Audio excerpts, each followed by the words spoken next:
Hello. അപ്പോൾ നമ്മൾ മാഗ്നറ്റിൻ്റെ susceptibility, retentivity എന്നിവയെക്കുറിച്ചൊക്കെ മനസ്സിലാക്കില്ലേ. ഇനി നമുക്ക് പഠിക്കാനുള്ളതാണ് പെർമിയബിലിറ്റി. ഇനി നമുക്ക് എന്താണ് പെർമിയബിലിറ്റി എന്ന് നോക്കാം.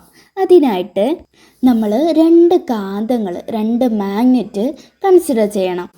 എന്നിട്ടോ ഈ രണ്ട് മാഗ്നറ്റ് ചിത്രത്തിൽ കാണുന്നത് പോലെ ഇങ്ങനെ നോർത്തും സൗത്തും, അതായത് ഉത്തര ധ്രുവവും ദക്ഷിണ ധ്രുവവും അടുത്തടുത്തായിട്ട് വരുന്ന കോലത്തിൽ ഇത് ചിത്രത്തിൽ കാണുന്നത് പോലെ സെറ്റ് ചെയ്യാം.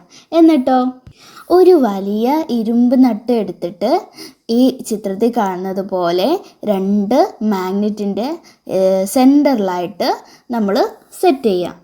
എന്നിട്ട് ഇവയ്ക്ക് മീതെയായിട്ട് ഒരു കനം കുറഞ്ഞ ഗ്ലാസ് പ്ലേറ്റ് വെച്ച് അതിന്മേൽ ഇരുമ്പ് പൊടി വിതറാം. അപ്പോൾ എന്താ നമുക്ക് കാണാൻ കഴിയുക? നമ്മളെന്താ പറഞ്ഞത്?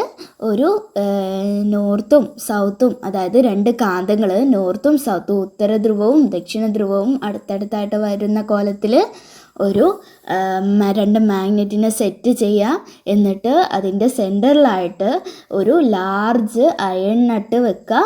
എന്നിട്ട് അതിൻ്റെ മുകളിൽ എന്താണ്, ഒരു കനം കുറഞ്ഞ ഗ്ലാസ് പ്ലേറ്റ് വെച്ചിട്ട് അതിൻ്റെ മുകളിലേക്ക് എന്താണ്, ഇരുമ്പ് പൊടി വിതറുക. എന്നിട്ടോ ഈ ഗ്ലാസ് പ്ലേറ്റ് സാവധാനം തട്ടുക. അപ്പോൾ എന്തായിരിക്കും നമുക്ക് നിരീക്ഷിക്കാൻ കഴിയാമെന്നാണ് പറഞ്ഞത്. എന്താ കഴിയുക? നമുക്ക് ഈ ചിത്രത്തിൽ കാണുന്നത് പോലെ ഇങ്ങനെ കുറേ വരകളായിട്ട് ഈ ഇരുമ്പ് പൊടി നിൽക്കുന്നതായിട്ട് നമുക്ക് കാണാൻ കഴിയും. ഈ ചിത്രത്തിൽ കാണുന്ന പാറ്റേണിലായിരിക്കും ഇരുമ്പ് പൊടി നിൽക്കുന്നതായിട്ട് നമുക്ക് കാണാൻ കഴിയുക. ഇങ്ങനെ കാണാനുള്ള കാരണം എന്തായിരിക്കും?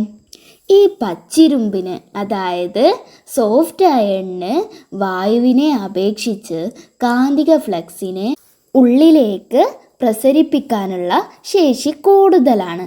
അതായത് കാന്തിക ഫ്ലക്സ് വായുവിലൂടെ കടന്നു പോകുന്നതിനേക്കാൾ സുഗമമായിട്ട് പച്ചിരുമ്പിൽ വ്യാപിക്കുന്നുണ്ട്. അപ്പോൾ എന്താണ് പറഞ്ഞത്? The ability of soft iron to permit magnetic lines of force pass through it is greater than that of air. That is, magnetic lines of force pass more easily through soft iron than through air. അപ്പോൾ ഈ experiment ചെയ്തപ്പോൾ നിങ്ങൾക്ക് എന്താണ് മനസ്സിലായത്? ഈ കാന്തിക ബലരേഖകളെ ഉള്ളിലോട്ട് കടത്തിവിടുന്ന വസ്തുക്കളുണ്ടല്ലേ. അങ്ങനെയാണെങ്കിൽ ഈ പെർമിയബിലിറ്റി എന്തായിരിക്കും? കാന്തിക ബലരേഖകളെ ഉള്ളിലേക്ക് കടത്തിവിടാനുള്ള വസ്തുക്കളുടെ കഴിവിനെ എന്ത് പറയും? പെർമിയബിലിറ്റി എന്ന് പറയും. അപ്പോൾ എന്താണ് പറഞ്ഞത്? Permeability is the ability of substance to pass magnetic lines of force through them. അപ്പോൾ എല്ലാവർക്കും പെർമിയബിലിറ്റി എന്താണെന്ന് മനസ്സിലായില്ലേ? ഇനി നമുക്ക് ഇലക്ട്രോ മാഗ്നറ്റിനെ കുറിച്ച് നോക്കാം. അതായത് വൈദ്യുത കാന്തത്തെക്കുറിച്ച് നോക്കാം. ഈ ചില സ്ഥലങ്ങളിലൊക്കെ നമുക്ക് കാണാൻ കഴിയൂലേ, ഇങ്ങനെ വേസ്റ്റുകളൊക്കെ ഇങ്ങനെ കൂട്ടിയിട്ടിട്ടുണ്ടാവും. അതിൽ പലതരം വേസ്റ്റുകളുണ്ടാവൂലേ. അതായത് നമുക്ക് ആവശ്യമുള്ളതും ആവശ്യമില്ലാത്ത വേസ്റ്റുകളൊക്കെ ഇങ്ങനെ കൂട്ടിയിട്ടതായിട്ട് നമുക്ക് കാണാൻ കഴിയും. അപ്പോൾ ഇതിൽ നിന്ന് എങ്ങനെയാണ് ഇലക്ട്രോണിക് വേസ്റ്റുകളെ, അതായത് ഇരുമ്പ് പോലെയുള്ള നല്ല വിലയുള്ള വസ്തുക്കളെ നമുക്ക് എങ്ങനെയാണ് മാറ്റിയെടുക്കാൻ കഴിയുക? അതിന് എന്താ ചെയ്യേണ്ടത്? ഇതേപോലെയുള്ള താൽക്കാലിക കാന്തങ്ങൾ ഉണ്ടാക്കിയിട്ട് നമ്മൾ അതിലോട്ടിങ്ങനെ ഇറക്കി വെക്കും. അപ്പോഴോ ഇരുമ്പിൻ്റെ സാധനങ്ങളൊക്കെ അതിലേക്ക് ആകർഷിക്കുന്നതായിട്ട്, അട്രാക്റ്റ് ചെയ്യുന്നതായിട്ട് നമുക്ക് കാണാൻ കഴിയും.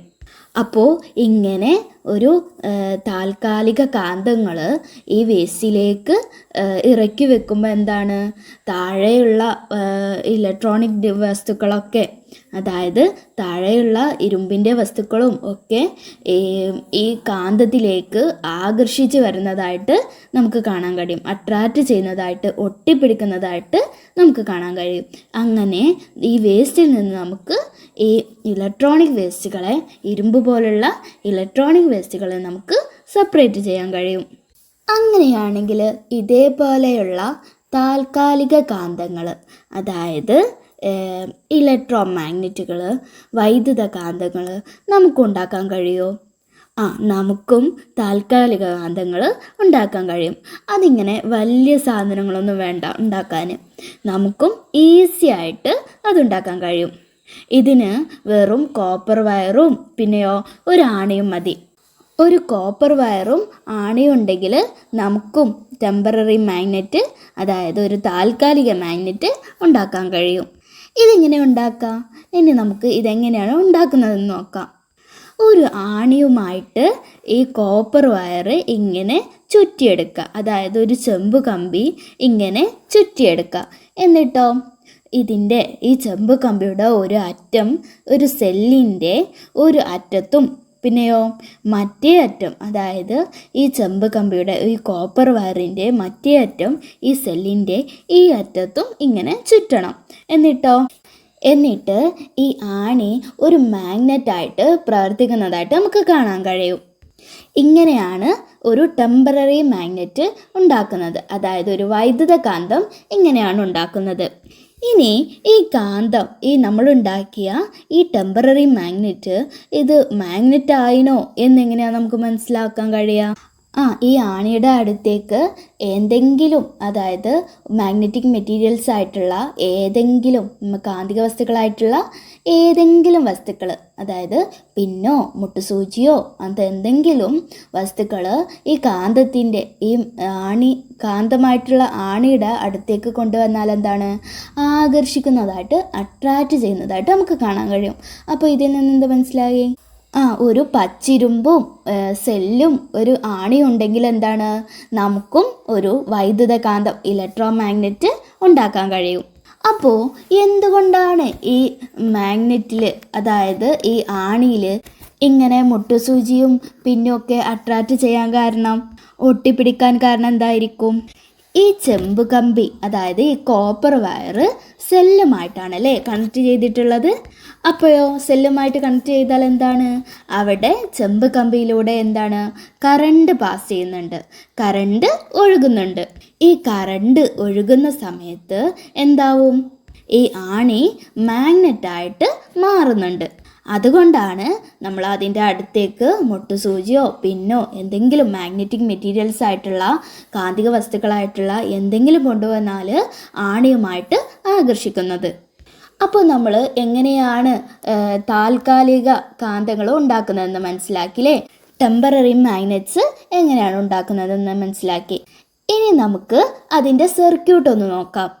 ഇതിനെന്തൊക്കെ വേണം? നമ്മൾ പറഞ്ഞു, സെല്ല്, ഒരു കോപ്പർ വയറുണ്ട്, ഒരു ആണിയുണ്ട്. സെല്ല് നമ്മൾ എങ്ങനെയാണ് സൂചിപ്പിക്കുക? ഇങ്ങനെ ഒരു വലിയ വരയും ചെറിയ വരയും വരച്ചാൽ മതി. നമ്മൾ മുൻ ക്ലാസ് പഠിച്ചിട്ടുണ്ട്. എന്നിട്ടോ ഒരു കോപ്പർ വയർ സെല്ലിൻ്റെ രണ്ട് അറ്റത്തും ഇങ്ങനെ കണക്ട് ചെയ്തിട്ടുണ്ട്. എന്നിട്ടോ കോപ്പർ വയർ ഒരു ആണിയുമായിട്ട് ഇങ്ങനെ ചുറ്റി. ഈ സെല്ലിലൂടെ പോസിറ്റീവിൽ നിന്ന് നെഗറ്റീവിലേക്ക് എന്താണ് കറണ്ട് പാസ് ചെയ്യും. കറണ്ട് പാസ് ചെയ്യുമ്പോഴെന്താവും? ഈ ആണി എന്താവും? ഒരു മാഗ്നറ്റായിട്ട്, ഒരു കാന്തമായിട്ട് പ്രവർത്തിക്കും. ഇതാണ് എന്ത്? വൈദ്യുത കാന്തം, ഇലക്ട്രോ മാഗ്നറ്റ്. ഇതെന്താണ്? ഒരു വൈദ്യുതിയുടെ സഹായത്തോടെയാണ് ഈ കാന്തം പ്രവർത്തിക്കുന്നത്. എന്താണ്? ഇവിടെ കറണ്ട് പാസ് ചെയ്യുന്നത് കൊണ്ടല്ലേ ഈ ആണി മാഗ്നറ്റായിട്ട് പ്രവർത്തിക്കുന്നത്. അപ്പോൾ ഇങ്ങനെ വൈദ്യുതിയുടെ സഹായത്തോടെ പ്രവർത്തിക്കുന്നത് കൊണ്ടാണ് നമ്മൾ ഇതിനെ വൈദ്യുത കാന്തം, ഇലക്ട്രോ മാഗ്നറ്റ് എന്ന് പറയുന്നത്. അപ്പോൾ എന്താണ് പറഞ്ഞത്? പച്ചിരുമ്പിൽ ചുറ്റിയ കവചിത ചെമ്പ് കമ്പിയിലൂടെ വൈദ്യുതി കടത്തിവിട്ട് വൈദ്യുത കാന്തങ്ങൾ നമുക്ക് നിർമ്മിക്കാൻ കഴിയൂലേ? Electron magnets can be made by passing electric current through insulated copper wire wound on a soft iron piece. ഈ പച്ചിരുമ്പിനോട് ചുറ്റിയിട്ടുള്ള, കോപ്പർ വയറിനോട് ചുറ്റിയിട്ടുള്ള ഈ ആണിയുടെ ശക്തി, കാന്തശക്തി നമുക്ക് എങ്ങനെയൊക്കെ കൂട്ടാൻ കഴിയും? അതിന് എന്തൊക്കെ ചെയ്താൽ മതി?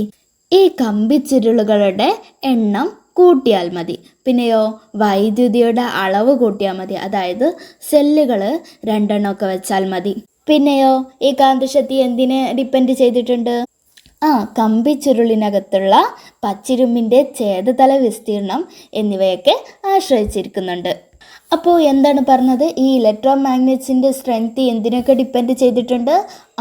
The number of turns of coiled conductor. പിന്നെയോ the strength of current, the area of cross section of the soft iron placed inside the coil.